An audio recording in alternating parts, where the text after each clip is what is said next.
Mais on va démarrer. Oui, Alors, on va se présenter déjà.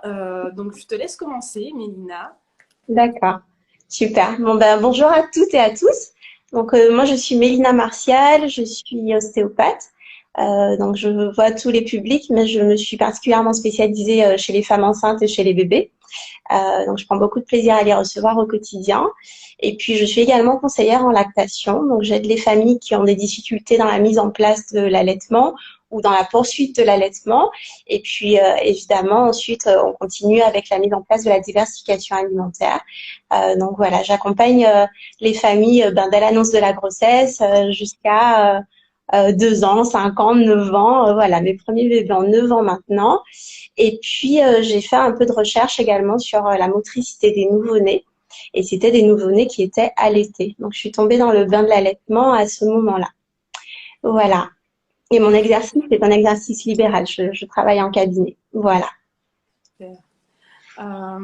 Donc, ça va être très complémentaire. Donc, moi, je suis donc Morgane Montaute, psychologue spécialisée en enfin, petite enfance et au niveau de la parentalité. Également, donc, formée au sommeil des bébés, formée au sein de l'agence donc Happy Mom and Baby, agence sur laquelle vous pouvez me retrouver également. Et puis, au niveau, effectivement, de ma pratique au quotidien libéral.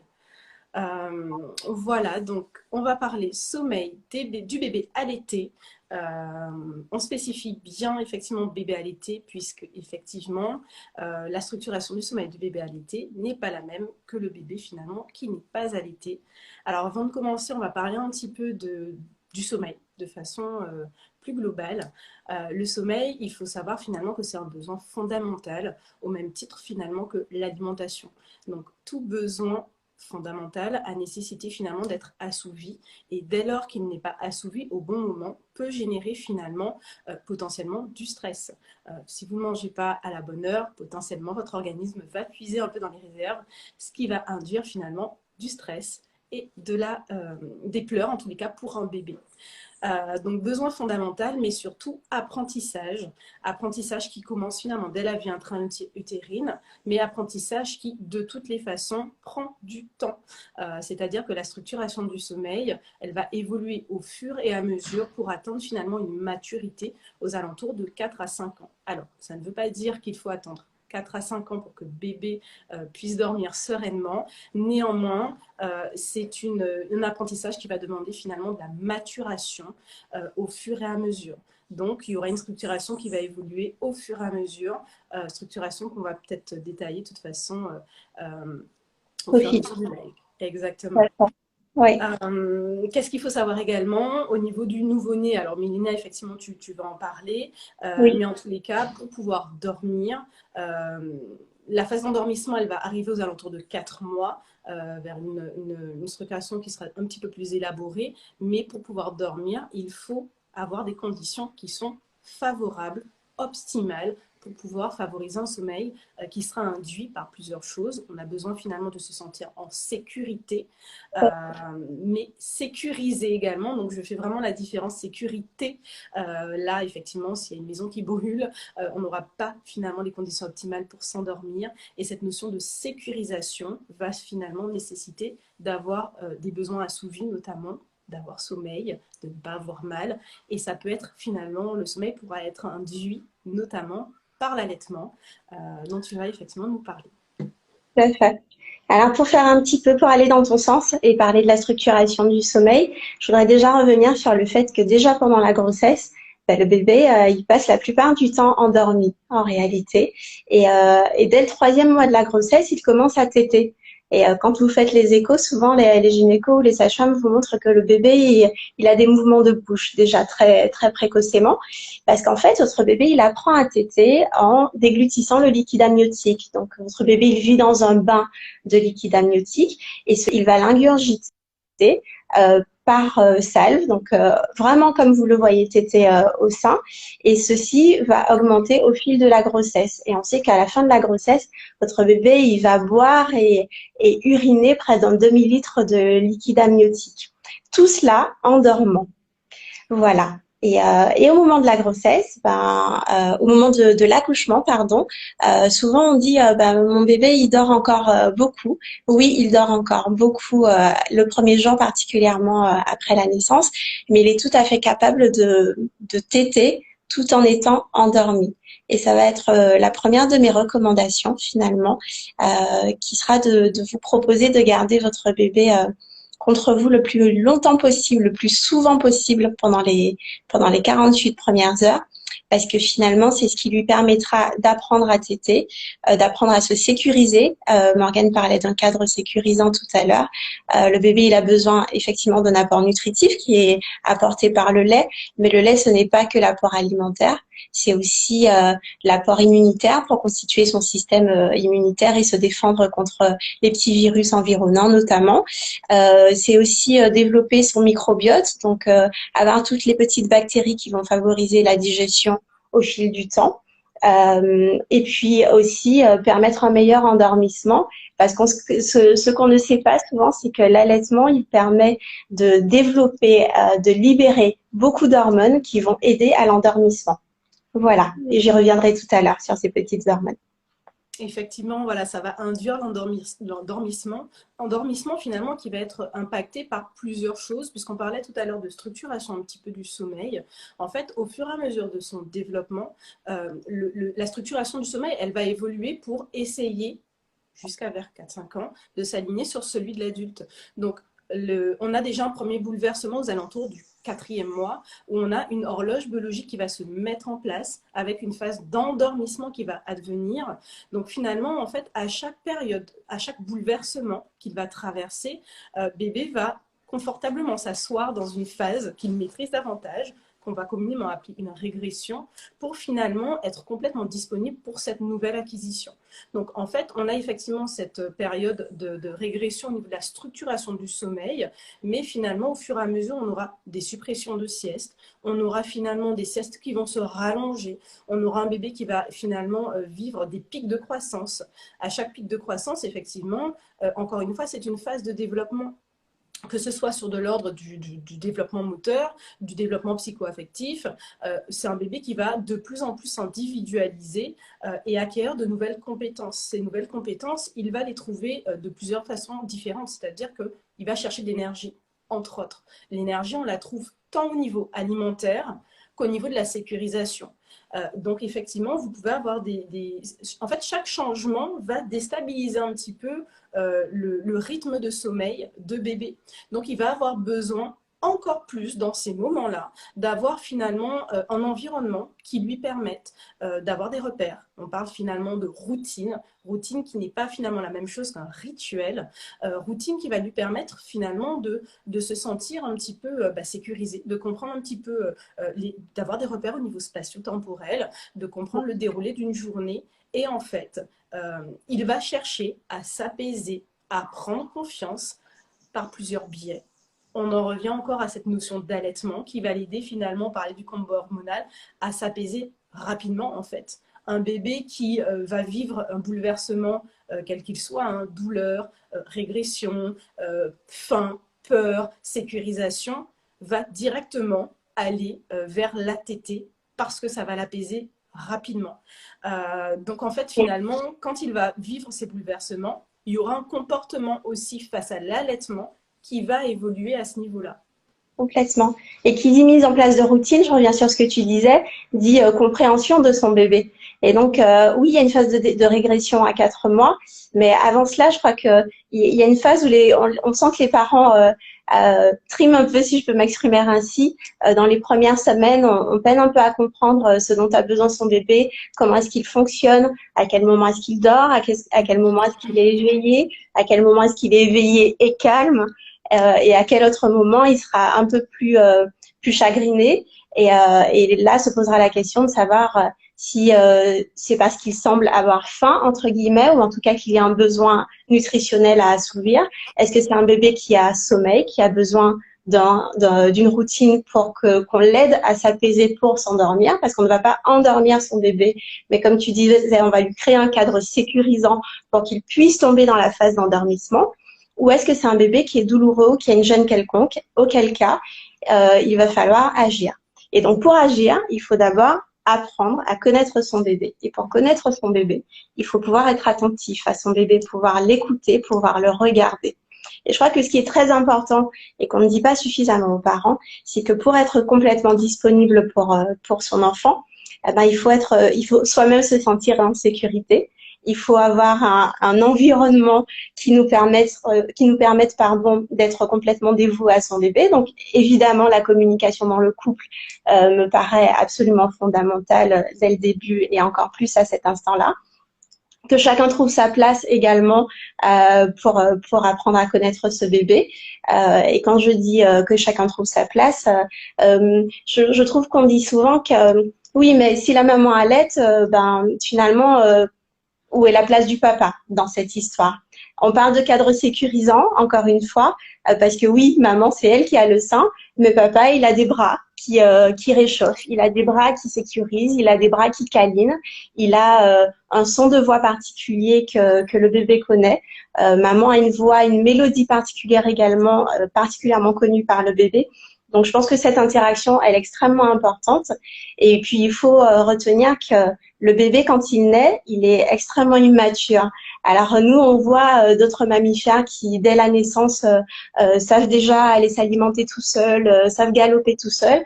Notre petit bout, en fait, oui, il est venu au monde, mais son cerveau a encore besoin de beaucoup de choses, de beaucoup d'interactions, de beaucoup de compréhension pour évoluer durablement et évoluer de manière sereine. Morgane, tu parlais des hormones. Est-ce qu'on parle un petit peu des hormones, du coup? Oui, chouette. Alors, aujourd'hui, on a décidé de vous parler du bébé allaité parce que par rapport à l'allaitement, il y a des choses physiologiques qui se passent dans le corps de la maman. Quand votre bébé va être mis au sein, dans le cerveau de la maman, enfin non, c'est même pas d'abord dans le cerveau, au niveau du sein, il y a des petits capteurs qui, par la succion du bébé, vont déclencher un message qui va arriver à votre cerveau.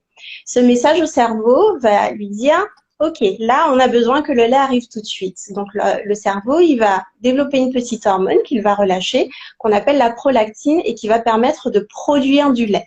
Donc là, c'est la première hormone qui est extrêmement importante. À partir du moment où on stimule le sein de la maman, on va produire la prolactine qui va permettre de produire du lait. Ensuite, il y a une autre hormone qui va prendre le relais qui s'appelle l'ocytocine. L'ocytocine, c'est l'hormone qu'on appelle de l'amour, de l'attachement. C'est elle qui permet d'éjecter le lait. Donc, parfois, vous voyez que votre lait s'écoule naturellement alors que le bébé n'est pas encore au sein ou qu'il y a des jets. Ça, c'est dû à l'ocytocine qui est libérée. Mais c'est elle aussi qui produit les contractions pour l'accouchement. C'est elle aussi qui donne un peu mal au ventre quand on est quand on allaite. Et cette ocytocine, pardon, elle est très importante également pour l'endormissement. La prolactine dont je vous parlais tout à l'heure, elle va permettre à la maman d'avoir un sommeil qui soit réparateur. Donc, au-delà du fait de lui permettre de produire le lait, elle va aussi permettre à la maman d'avoir un sommeil qui sera plus profond et plus récupérateur. Et également pour le bébé. L'ocytocine, elle, qui est l'hormone de l'attachement et qui est corrélée aux endorphines, elle va permettre de se rendormir plus facilement. Souvent, les mamans, elles disent « Ah tiens, je suis très fatiguée après une tétée, je sens que c'est l'allaitement qui m'épuise. » En réalité, l'allaitement n'épuise pas. L'allaitement donne les signaux pour que la maman comprenne qu'elle aussi, après la tétée, quand son bébé s'endort, c'est le moment pour elle aussi de s'endormir. Donc, toutes ces hormones, finalement, entrent en corrélation et en concordance pour que la maman et le bébé évoluent ensemble, se reposent ensemble de manière la plus importante possible. Et puis, dernier point, on disait que le sommeil se structure au fur et à mesure. Nous vivons en tant qu'adultes sur un rythme jour-nuit. Le bébé, au départ, il ne vit pas sur un rythme jour-nuit, il ne connaît pas la lumière du soleil et la lumière de la lune. Donc, dans les premiers jours de vie et dans les premières semaines de vie, il aura des phases qui seront très multiples et il va s'endormir à certains moments, se réveiller à d'autres moments, sans finalement qu'on arrive à comprendre pourquoi il y a eu un réveil à l'instant T. Et ce sommeil va se structurer au fur et à mesure et c'est aux alentours du premier mois. À partir du premier mois, on dit entre 1 mois et 8 semaines, que le bébé va commencer à vivre sur un rythme jour-nuit comme on le connaît si bien chez l'adulte. Voilà. Et comme tu le spécifiais, voilà, au niveau du combo, hein, c'est vraiment un combo hormonal qui va permettre en fait à bébé de rentrer dans la phase d'endormissement. Euh, donc on en revient finalement au sein, hein, c'est un besoin physiologique qui fait qu'un bébé qui s'endort au sein, il n'y a rien de moins anormal. Ça peut effectivement ne pas convenir à tout parent, ça c'est quelque chose effectivement qui est OK. Néanmoins, un bébé qui s'endort au sein, il n'y a rien d'anormal puisque le sommeil va être, de par ce combo hormonal, induit. On a également une succion, surtout qui va être un réflexe de succion qui est présent en tous les cas dans les premiers mois de vie et un besoin aussi de succion qui va rester plusieurs années de vie, qui va être plus ou moins intense en fonction des enfants, de leur histoire de vie, du cadre de vie, qui va besoin finalement, ce besoin de succion qui va être en tous les cas assouvi, notamment par l'allaitement et avec ce rythme finalement de succion. Donc en fait, le bébé va avoir avec l'allaitement un stress qui va être réduit de manière rapide, drastique et intense, qui va donc induire le sommeil.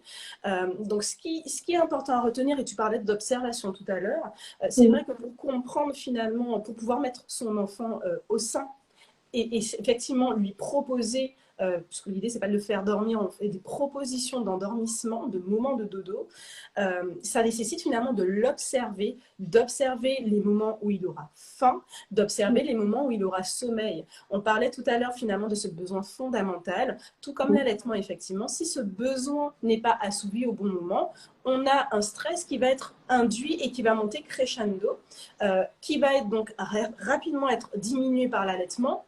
Néanmoins, on ne met pas un bébé au sein quand il est affamé, donc on ne couche pas un bébé quand il est fatigué. Ce qui veut dire finalement que lorsqu'on a un bébé qui manifeste ces signes de fatigue, tant mieux. Chez beaucoup de mamans allaitantes, bébé va, grâce à l'allaitement, j'ai envie de dire, on va le balancer rapidement dans le train du sommeil. Clairement, c'est ça. Parfois, c'est plus difficile, mais en tous les cas, grâce à ce combo hormonal, beaucoup d'enfants vont monter dans le train du sommeil très rapidement. Ça ne veut pas dire qu'ils y montent au bon moment. Donc finalement, on peut avoir des bébés allaités malgré tout qui vont se réveiller très rapidement, qui vont donc avoir un besoin de sécurisation qui va être donc proposé donc par l'allaitement. Ça ne veut pas dire qu'ils cherchent à manger, parce que clairement, le lait maternel se digère en 20 minutes. On n'a pas des bébés allaités qui mangent toutes les 20 minutes. Donc, il y aura un besoin de sécurisation qui va être induit. Donc, en effet, pour pouvoir proposer à bébé d'être endormi dans de bonnes conditions, ça nécessite finalement d'anticiper ces signes de sommeil, donc de comprendre le rythme de son bébé pour lui proposer donc l'allaitement et également le moment du dodo au bon moment, afin qu'il puisse monter dans le train du sommeil au bon moment. Tu voulais rajouter quelque chose? Oui, je voulais rajouter quelque chose, deux points particulièrement, sur la notion de si mon bébé se réveille si souvent, c'est peut-être parce que je n'ai pas assez de lait. On entend très très régulièrement cela. Ou alors si je lui donne un biberon, il va dormir plus longtemps. Ce sont des choses que j'aimerais déconstruire un petit peu avec vous, parce que une chose qui est importante à savoir, c'est que jusqu'à 2 mois, le bébé, son cycle de sommeil, globalement, il dure 50 minutes, pas beaucoup plus. Il va s'allonger au fur et à mesure jusqu'à augmenter, comme chez nous, jusqu'à 1h30. Et en fait, à chaque fois que ce cycle d'endormissement il est terminé, il y a des fenêtres finalement de micro-réveil. Et ces micro-réveils, ils peuvent être simplement apaisés par différents moyens et le bébé repart pour un cycle, ou alors ils ne sont pas apaisés et ça va provoquer un réveil du bébé.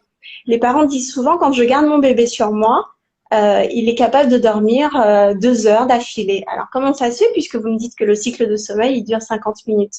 On en revient encore à ce cadre sécurisant. Quand il est contre vous, il y a la température corporelle qui est là, il y a les battements cardiaques qu'il a toujours entendus en étant dans le ventre de maman, il y a ces petits bruits qui sécurisent et qui l'aident à se rendormir et à ne pas passer par ce micro-réveil ou en tout cas à ressombrer dans le sommeil assez facilement. Donc ça, c'est un point vraiment qui me paraît très important. Et puis, vous dire également que effectivement, quand on pose un bébé dans son berceau, les recommandations sont de le poser sur le dos, puisqu'on sait que la mort subite du nourrisson semble moins prégnante, moins récurrente quand on pose les bébés sur le dos.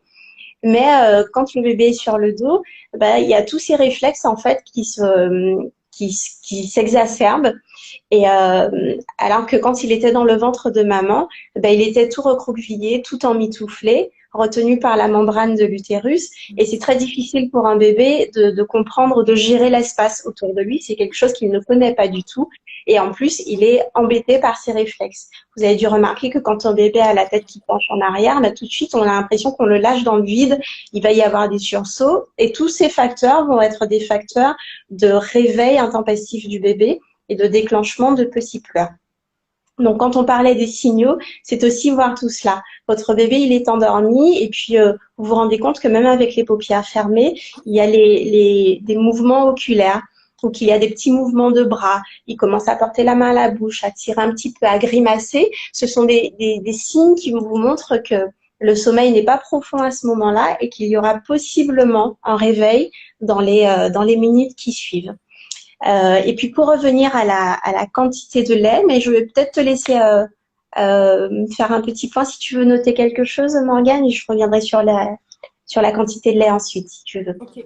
Oui, au niveau effectivement, on en revient à l'observation. Donc en fait, bébé va se réveiller. Alors, bébé allaité, c'est vrai, mais en fait, dans la mesure où l'allaitement ne va pas répondre uniquement qu'à un besoin finalement alimentaire, à chaque micro-réveil, dans la mesure où nous, adultes, ayant une structuration du sommeil mature, des stratégies d'endormissement matures, des stratégies d'élaboration, hein. Ok, je me suis réveillée, je vais essayer de me rendormir, j'y arrive pas, je vais boire de l'eau. Enfin, on a des stratégies matures pour se rendormir. Bébé n'en a pas. N'en a pas de par finalement son immaturité, son âge. Donc en fait, les stratégies j'ai envie de dire innés qu'il va rechercher vont passer donc par l'allaitement.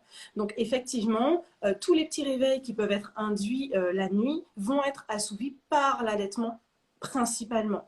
J'en reviens un petit peu à ce que tu disais par rapport à la place de papa, à l'observation, et effectivement à cette mise en place donc, de l'accompagnement à l'endormissement avec un bébé allaité et donc au réveil nocturne.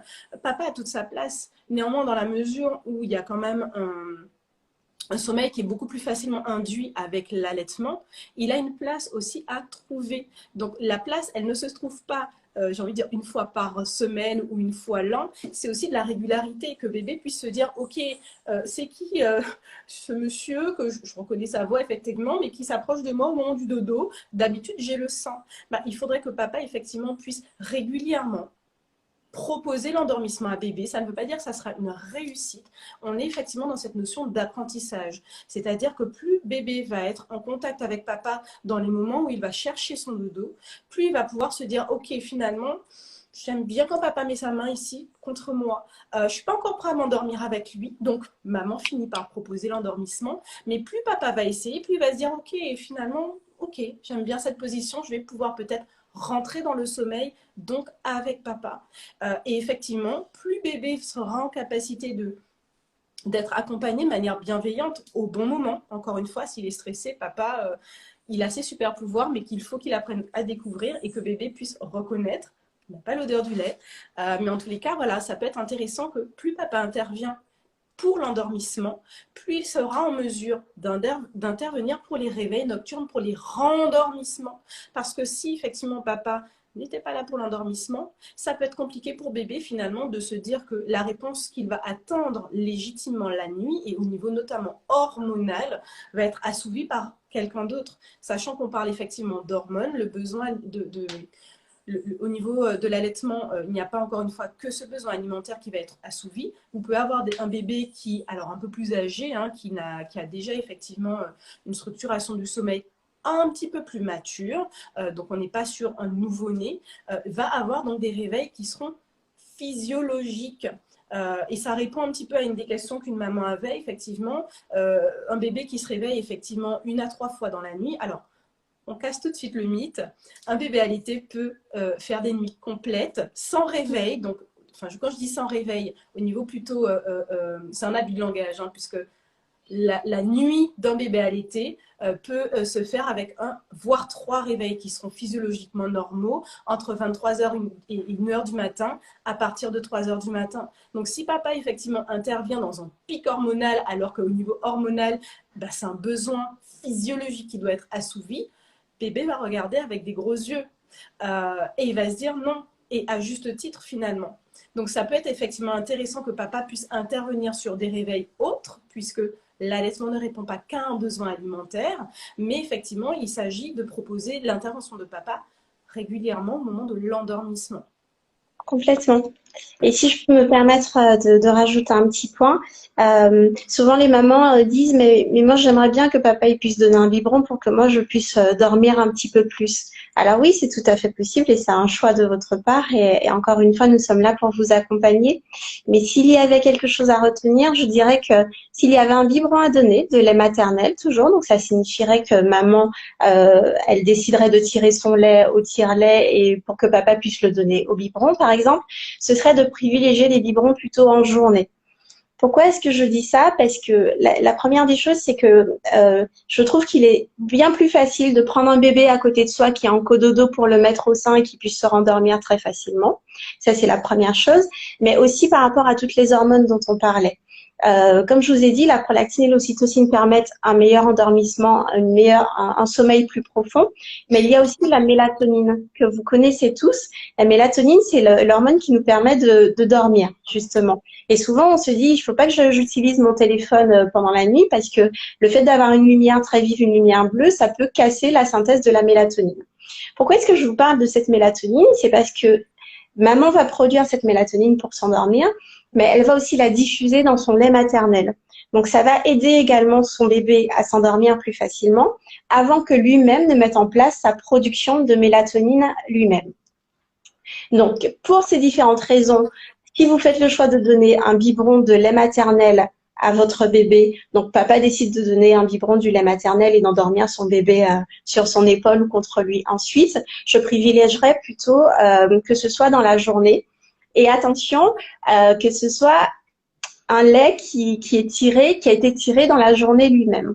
On ne va pas donner un biberon de lait tiré le matin à 18 heures. Pourquoi? Parce que le lait lui-même, sa composition évolue au fil de la journée. Il est plus ou moins gras, plus ou moins riche en hormones qui vont permettre l'éveil, qui vont permettre l'endormissement. Donc, ce sont des petites choses qui sont importantes à savoir. Un, sur la composition du lait.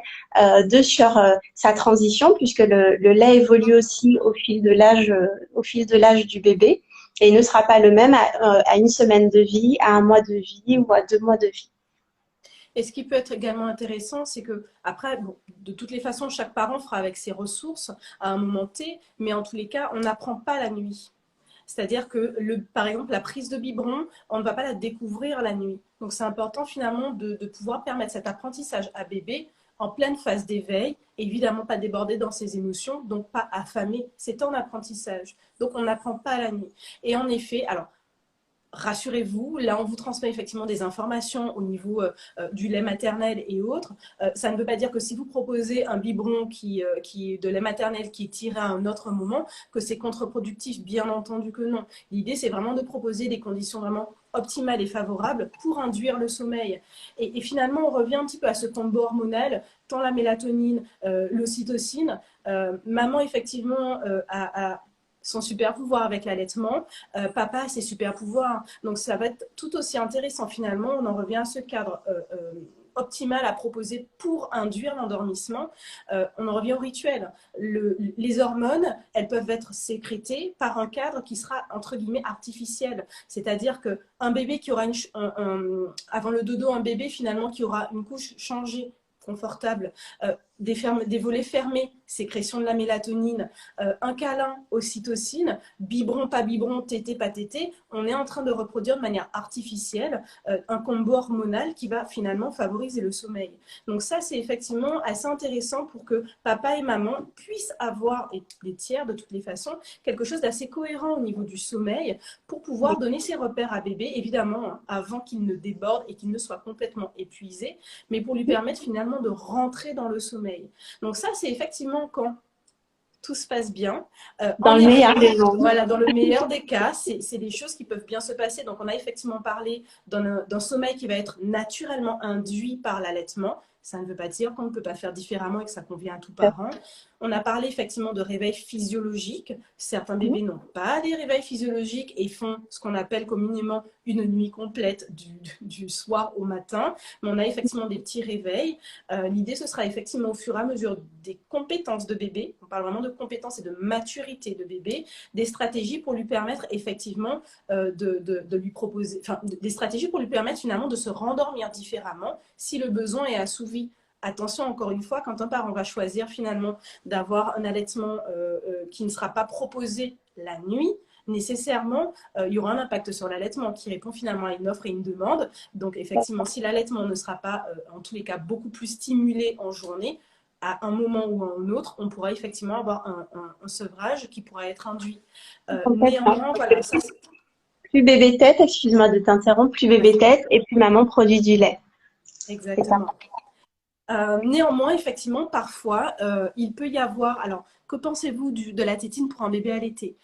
Qu'est-ce que j'en pense? La tétine va répondre à un besoin, encore une fois, de sécurisation.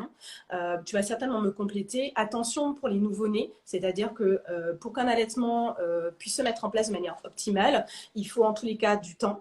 Voilà, puisqu'on a un nouveau-né qui, certes, a un rythme qui n'est pas, j'ai envie de dire, un sommeil chaotique, très organisé de l'ordre du nouveau-né. Donc, il y a besoin d'avoir effectivement une stimulation au niveau du sein et il aura besoin d'avoir des besoins assouvis. Donc, en fait, si on fait louper une tétée en remplacement de la tétine, parce que le bébé parle, en fait, à chaque fois qu'il pleure, il exprime quelque chose, la tétine va certes assouvir le besoin de sécurisation, enfin, de succion, le réflexe de succion, Mhm. parfois le besoin de sécurisation, mais en tous les cas peut réguler des tétés alors que ce n'est pas encore le besoin de bébé en fait, peut supprimer des, bébés, des tétés, donc avoir un impact sur l'allaitement. Donc la tétine peut être assez intéressante en fonction des tempéraments des bébés, de l'allaitement, de la mise en place de l'allaitement, et à savoir à quel besoin on va répondre avec la tétine. Voilà, Tout la à tétine, c'est pas systématique. Et en fonction de l'âge aussi, le besoin sera assouvi différemment. Tout à fait. Je crois que effectivement, une tétine, ça peut rendre service parce que comme je vous le disais, dès la grossesse, ben, le bébé il suce tout le temps, donc on va lui permettre d'assouvir ce besoin de succion. Mais j'aurais tendance à dire que il faudrait éviter de l'introduire avant le premier mois de vie du bébé, parce que durant ce premier mois, comme disait Morgane, l'allaitement se met en place progressivement, le lait évolue progressivement, et il est important pour permettre au bébé d'avoir une courbe de poids suffisante, de pouvoir comprendre à quel moment est-ce qu'il a besoin d'assouvir des besoins nutritionnels, immunitaires, etc. Donc j'aurais tendance à dire pas le premier mois, et de toutes les façons, très souvent les bébés refusent la tétine dans les premières semaines parce qu'ils n'arrivent pas à la garder en bouche. Ça dépend de la taille de la tétine, ça dépend de la forme de la tétine également. Mais pour revenir à la composition du lait, le lait, c'est d'abord le colostrum, donc qui est ce lait des premiers jours qui est extrêmement concentré en toute petite quantité et qui, plus que de servir à nourrir le bébé, va permettre un shoot immunitaire et un développement de cette flore bactérienne qu'on a nécessairement dans les intestins. Et puis ensuite, il va y avoir la montée de lait. La montée de lait, c'est quand les mamans décrivent qu'elles ont l'impression d'avoir les seins qui sont très engorgés, qui commencent à être chauds, douloureux. Et là, il va y avoir une production plus importante de lait, mais on va rester sur un lait de transition pendant 2 semaines. Et puis au fur et à mesure, jusqu'au premier mois, la maman va produire un lait de plus en plus mature qui répondra aux besoins physiologiques de son bébé, pour lui permettre de mieux grandir, de grandir plus vite, de prendre du poids correctement, qui va permettre aussi d'avoir les éléments nécessaires pour la maturation du cerveau, les acquisitions motrices. Et donc voilà, j'aurais tendance à dire que ce premier mois, il est un petit peu fragile, il est un petit peu délicat, c'est le mois des apprentissages, c'est le mois des transitions. Je ne suis pas fermée à la tétine. Comme Morgane le disait, ok, ça peut servir. Quand on a un bébé qui semble très inconfortable, quand on a un bébé qui est très énervé, qu'on n'arrive pas à comprendre ses signaux et qu'on ne peut pas le garder au sein 24 heures sur 24, effectivement. Et là, on va parler des moments où tout ne se passe pas bien, tout ne se passe pas de manière optimale parce qu'il y a X ou Y chose. Mais voilà, évidemment qu'il y a des petites aides par-ci, par-là. Il faut Exactement. simplement les utiliser à bon escient. Et je C'est voulais qu'on ça. en vienne du coup au reflux, au si vous Oui. voulez qu'on en parle. Et simplement pour rajouter, effectivement, voilà, il n'y a pas de bonne ou de mauvaise réponse. C'est simplement avoir en tête que s'il y a une proposition de tétine, savoir finalement qu'est-ce que ça peut induire, à quel besoin finalement on va répondre. Et ça soulage, ça aide énormément de mamans donc, et de bébés de toutes les façons. Donc c'est OK.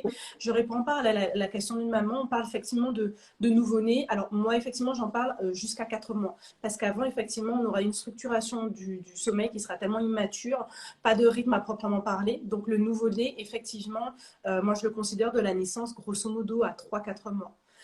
Mais en effet, voilà, au niveau de l'allaitement, tout ne se passe pas de manière optimale. On parle effectivement de lait. Alors, le lait maternel répond à tous les besoins de bébé. On parle de courbe de poids. Attention, les courbes de poids de bébé allaités ne sont pas les mêmes que celles qui sont dans les carnets de santé. Ce sont des bébés qui ont des préparations commerciales pour nourrissons. Donc, le travail de digestion qui va être induit sera beaucoup plus conséquent, d'où le fait que la répartition alimentaire sera beaucoup plus espacée. Mais le lait va répondre à tous les besoins de bébé. Néanmoins, effectivement, quand l'allaitement n'est pas optimal, il y a nécessairement un impact sur le sommeil. Pourquoi? Parce que l'allaitement, on est effectivement sur du lait. On est effectivement sur une proposition de lait qui va être, en tous les cas, une éjection de lait, mais Nina va rentrer effectivement dans les détails.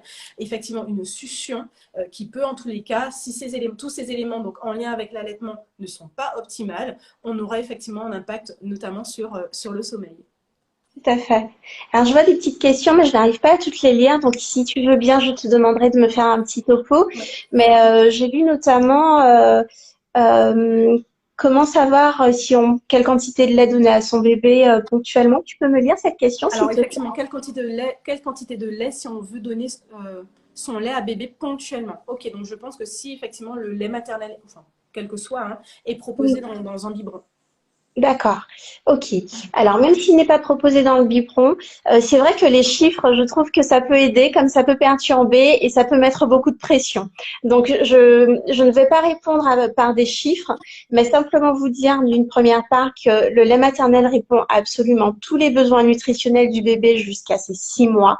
Votre bébé n'a besoin de strictement rien d'autre que le lait maternel euh, jusqu'à 6 mois, jusqu'à ce qu'on décide de mettre en place la diversification alimentaire qui peut en réalité être mise en place dès le 4e mois. Ensuite, c'est votre bébé qui va vous guider sur les quantités dont il a besoin. Aujourd'hui, il aura besoin d'une certaine quantité, demain, il aura besoin d'un petit peu plus ou d'un petit peu moins. Mais ce qui est important de savoir, c'est que l'estomac de votre bébé, c'est comme une petite chaussette. Et c'est une chaussette qui va s'élargir au fil du temps. Au départ, c'est une chaussette qui prend très peu de lait, et c'est pour ça que le colostrum est produit en si petite quantité. Et puis, c'est une chaussette qui va s'élargir au fur et à mesure. On considère globalement qu'à chaque tétée, quand une tétée est bien effective, donc disons à partir de la première, deuxième semaine, on sait qu'une tétée délivre au bébé entre 80 et 150 millilitres de lait. D'accord? La capacité de l'estomac de votre bébé jusqu'à 6 mois n'excède pas 150 millilitres. Donc, quand à une semaine, Et sachant quand que les à choses 3 jours, développent, hein, donc 150, ça ne veut pas dire que s'il y en a qui prennent moins, il y a un problème, bien exactement, entendu. exactement, tout à fait. Comme je l'ai dit au départ, c'est votre bébé qui va déterminer les besoins qu'il aura. Donc, certaines fois, il tétera longtemps, d'autres fois un petit peu moins. Il faut simplement s'assurer que la courbe, elle reste cohérente. Généralement, on dit qu'un bébé reprend son poids de naissance. Il doit avoir repris son poids de naissance au bout du 10e jour après la naissance. Il est tout à fait normal au départ que votre bébé perde du poids. C'est normal et il va le reprendre au fur et à mesure et il faut que cette courbe soit, soit cohérente, qu'il n'y ait pas de cassure dans la courbe de poids. Donc oui, s'il fallait donner des chiffres, on dit que voilà, un bébé jusqu'à 3 mois doit prendre entre 20 et 50 grammes par jour, mais là encore une fois, euh, je préfère qu'à chaque pesée, vous fassiez votre petite croix sur le carnet de santé pour voir si cette courbe elle est homogène, si elle est cohérente, plutôt que vous ne vous disiez non, il faut absolument que je lui donne plus, je lui donne moins, etc. Et encore une fois, si vous donnez un biberon de 90 millilitres à un bébé qui a 4 jours, son estomac il n'est pas capable normalement d'encaisser autant. Donc c'est cette chaussette que vous allez élargir. Et qu'est-ce qu'on risque d'avoir? C'est un bébé qui va régurgiter. Voilà. Comme effectivement Et une maman qui dit là que son bébé de 3 mois a bu 220 millilitres et qu'elle trouve ça énorme, effectivement, ça peut être assez effectivement, conséquent. Si c'est une oui. proposition de biberon, dans la mesure où le lait va s'écouler différemment. Le travail de succion, il sera beaucoup moins induit et le bébé sera beaucoup plus passif en fait avec le Et biberon. En fonction de la façon dont le biberon va être proposé, vous pouvez effectivement tout avoir à des fait. bébés qui vont boire beaucoup plus, sachant qu'encore une fois, le positionnement du biberon, du parent de bébé va avoir un impact sur la quantité effectivement qu'il va boire et sur son sommeil naturellement, puisque effectivement, si on a un bébé qui boit trop, à un moment donné, en fonction, si on a une immaturité du clapet ou autre, il y aura un excédent de lait qui va donc sortir, une régurgitation qui, si régurgitation est trop conséquente, peut induire des douleurs, une acidité gastrique, impacter le sommeil avec des réveils multiples et un cercle vicieux, un bébé qui va boire, boire, boire, téter, téter, téter, puis il va se Exactement. retrouver une douleur. Oui. Et pour parler du reflux, comme je vous disais, l'estomac, c'est une petite chaussette, mais qui est fermée par un clapet.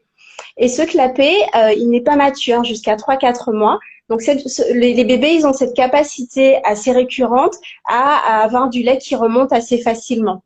Et quand le lait il remonte trop régulièrement, il peut donner un inconfort au bébé parce qu'avant d'arriver à l'estomac, on a l'œsophage qui est un tube et l'œsophage est beaucoup moins acide que l'estomac. Donc, quand le lait de l'estomac remonte dans l'œsophage, il peut avoir cette tendance à déclencher une sensation de brûlure, comme nous, on ressent quand Reflux on a gastrique. des remontées acides, exactement.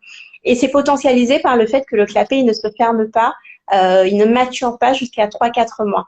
Et du coup, on en revient à une notion fondamentale qui est que votre bébé soit allaité au sein ou qu'il soit allaité au biberon, il est important de le verticaliser à la fin de l'alimentation pour lui permettre de faire un rot s'il y a eu une prise d'air importante et aussi d'évacuer euh, cet air qui aurait été pris de manière trop importante. Quand vous donnez le biberon au bébé, Morgane le disait, il y a une façon de donner le biberon au bébé et l'idéal, ce serait que ce soit fait de la manière la plus physiologique possible. Donc, plutôt que d'incliner le biberon pour que le lait coule de manière assez rapide et que le bébé boive de manière assez goulue, ben, on va le rendre acteur lui-même de sa succion. Et donc, de la même façon que votre bébé au sein, il va téter à plusieurs reprises, faire des pauses, reprendre, faire des pauses, ben, on va lui proposer de lui tirer sur la tétine du biberon. Quand il fera des pauses, eh ben, on va faire une petite pause en baissant un petit peu, en abaissant un petit peu le biberon. Et quand il va redemander, quand il va recommencer à sucer, on va lui reproposer la tétine. Mais la tétine, on essaie de la garder toujours idéalement sur un niveau zéro pour que le lait ne coule pas trop rapidement. Ouais, Le reflux, il est physiologique, mais il peut être aussi pathologique. exactement. Donc, quand un reflux est pathologique, on voit que le bébé exprime très clairement des signes de douleur. C'est un bébé qui va se retirer du sein très facilement, qui aura tendance à se cambrer énormément. Il va montrer des signes d'inconfort extrêmement puissants. C'est un bébé qui va hurler pendant ou après la tétée. Et là, il faut se poser des questions. Il ne faut pas hésiter à en parler à des professionnels, à votre pédiatre, à votre consultante en lactation, etc., pour savoir si on est dans quelque chose de physiologique ou si c'est une problématique qui va demander une prise en charge. C'est Voilà ça. pour le reflux. Exactement, puisque dans la mesure où le sommeil en a impacté, on va toujours chercher un petit peu l'origine.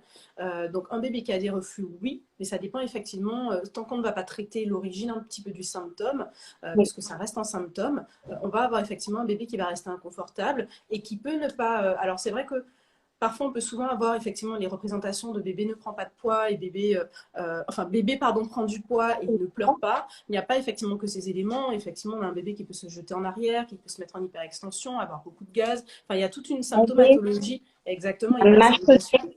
il y a Voilà, il y a plusieurs toute une signes. symptomatologie finalement qui va induire un petit peu un inconfort au niveau du sommeil et effectivement générer, encore une fois, un besoin de sécurisation, un besoin finalement de soulager la douleur et donc Oui. des tétées qui ne seront pas optimales. Parce qu'encore une fois, attention, bébé allaité, oui, allaitement à la demande, oui, un bébé en fonction de son âge, en fonction de ce qu'il traverse, Quand je dis en fonction de son âge, un nouveau-né qui va au sein très régulièrement, on est sur quelque chose de l'ordre du normal. Un bébé finalement qui va se réveiller toutes les heures la nuit, qui va passer son temps au sein, qui va rester endormi au sein. On n'est pas sur un allaitement qui est optimal, on n'est pas sur un sommeil qui est de qualité. Ça nécessite des évaluations finalement de part et d'autre. Et ça répond un petit peu à l'une des questions, voilà, puisque je réponds un petit peu aux questions des mamans parallèles. Oui, On a un bébé effectivement de 1 an qui se réveille 1 à 3 fois par nuit, malgré un endormissement autonome, il se rendort qu'au sein. Moi, il n'y a rien qui m'interpelle, c'est-à-dire qu'on a un bébé qui a des bonnes stratégies pour rentrer dans l'endormissement. Il sait donc également enchaîner les cycles de sommeil. Il a des réveils qui sont physiologiques. Donc c'est vrai que ça peut rendre inconfortable un parent, mais effectivement, là, on a des réveils qui sont physiologiques et qui répondent finalement à la physiologie de l'allaitement et à de la structuration de son sommeil. Ça ne veut pas dire qu'il ne fait pas ses nuits. Là, on a un bébé oui. qui fait ses nuits normalement. Il faut voir comment est-ce qu'il se rendort. Est-ce qu'il pleure beaucoup? Est-ce qu'il gémit? Quel est le type de Rapidement. respiration? Est-ce qu'il est voilà. Donc il y a beaucoup de choses à évaluer finalement. La notion simplement de réveil ne parle pas d'emblée. Il faut observer, il faut écouter. Et effectivement, on a parlé du reflux, mais il y a d'autres choses qui vont vous interpeller. La qualité du pleur, comment votre bébé pleure. Est-ce que ce sont des pleurs qui sont facilement calmés? Est-ce que c'est un bébé qui pleure mais qui ne va pas se débattre? Est-ce qu'au contraire, il va faire des mouvements très brusques, on a l'impression qu'il y a des paroxysmes de douleur? On vous disait qu'il y a des signaux, qu'il faut écouter son bébé, qu'il faut apprendre à le connaître. Et voilà, tout cela, ça prend du temps, mais faites-vous confiance parce que vous êtes les personnes qui connaissez le mieux votre bébé. Donc, n'hésitez pas à en parler, à enregistrer des sons, à faire des petites vidéos si vous avez des doutes pour pouvoir en parler aux professionnels, parler des reflux, parler des coliques, parler voilà de tous les inconforts possibles qui vont impacter le sommeil, qui vont impacter l'allaitement Alors, et votre vie pour le coup. je réponds encore en parallèle aux questions. Alors, Oui, doit-on réveiller un bébé de 3 mois pour téter la nuit? Alors, voilà, soit ça, ma réponse va être assez complémentaire avec la tienne, je pense. À moins d'avoir oui, des problèmes de santé, oui, ne réveillez pas un bébé qui dort. Assurez-vous en effet, par contre, qu'en journée, il puisse stimuler suffisamment le sein, ou bien que maman tire un peu de son lait la nuit, pour finalement ne pas impacter finalement la lactation. Bébé qui dort, vous le tout laissez à fait. dormir. La première chose à regarder, est-ce que ce bébé est en bonne santé? Est-ce que sa courbe de poids est cohérente? Si sa courbe de poids est cohérente, mais mon Dieu, mais dormez avec votre bébé. Exactement. Profitez-en si vous avez un bébé parfait, un bébé qui vous permet de garder le rythme que vous aviez auparavant. Non, ne réveille pas un bébé de 3 mois qui dort bien et qui est en pleine santé. Alors, maman qui dit qu'elle a un REF, bébé n'a pas pris de poids à son 3e mois. Le lait qu'il prend est-il assez nourrissant? Alors, oui, oui, oui, oui, oui, maman, ton lait est nourrissant. Mélina va certainement faire un point. Oui, Par contre, oui. vous avez bien dit effectivement, il y a un REF. Donc, effectivement, le REF va induire finalement un apport de lait qui ne sera pas non plus des plus optimales. Et là, c'est essayer finalement de comprendre pourquoi il y a un REF, comment effectivement on peut accompagner cette maman à réduire, si possible, voire supprimer ce rêve pour avoir des Oui. tétées optimales, parce que peut-être que ça peut effectivement générer des gaz, des selles un peu mousseuses, explosives, etc. Donc là, Oui. bébé, Alors là, le lait est nourrissant.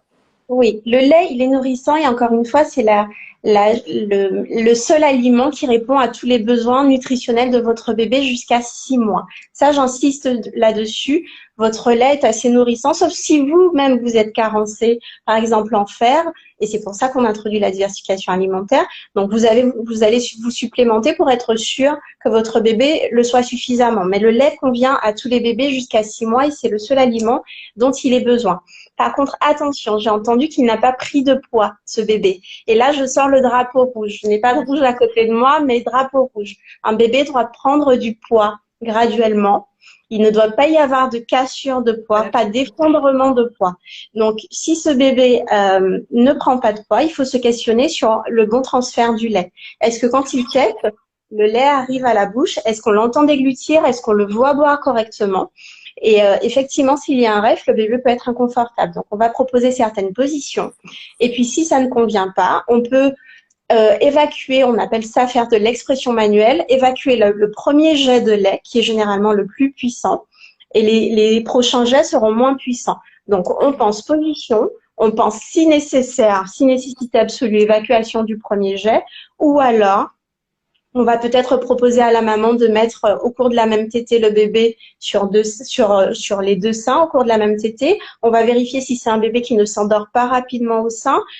Et si vraiment le drapeau rouge, il est absolument devant nos yeux, eh ben, on peut très bien tirer le lait et proposer un complément au biberon ou un complément au dalle. Il y a plusieurs façons de donner son lait à son bébé.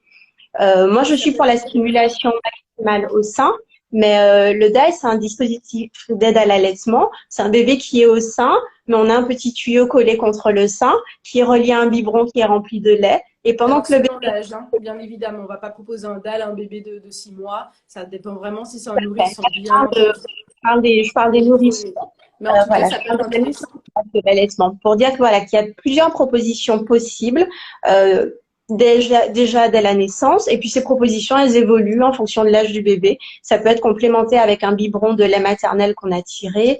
Voilà, il y a différentes possibilités. Je parle de biberon, mais on peut aussi proposer la tasse. Voilà, il y a diverses, il y a pléthore de solutions et il faut en parler à une conseillère en lactation.